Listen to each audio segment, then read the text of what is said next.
Hello everyone, welcome back to the channel. Today I'm going to show you how to fix your Apple Maps directions.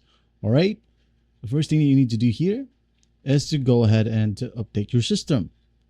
Alright, go to your settings and go to General's tab right here. Tap on that and go to software update. Alright, wait for the update to load. Now as you can see here, there is an available update for me. So I'm going to go ahead and update it later. All right. But for you, if you do have an available update right here, just go ahead and tap on update now, wait for the process to finish and try to launch Apple Map again and check if it helps. Now, if that won't work, you might want to try to update the app itself. All right. To do so, just go ahead and go to your App Store, locate Apple Maps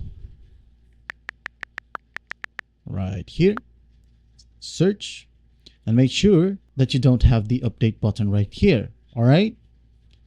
If you don't have it and you still have the issue, don't worry. I still have plenty of options here for you.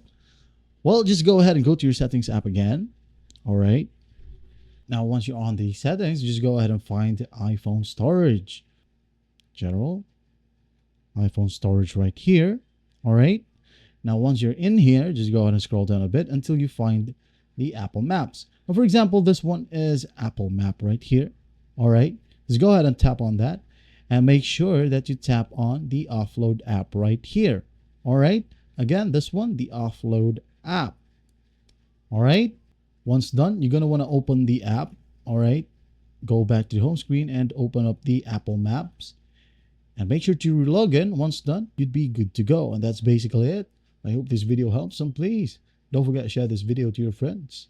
And if you find this video helpful, please leave a like and subscribe. Thank you for watching.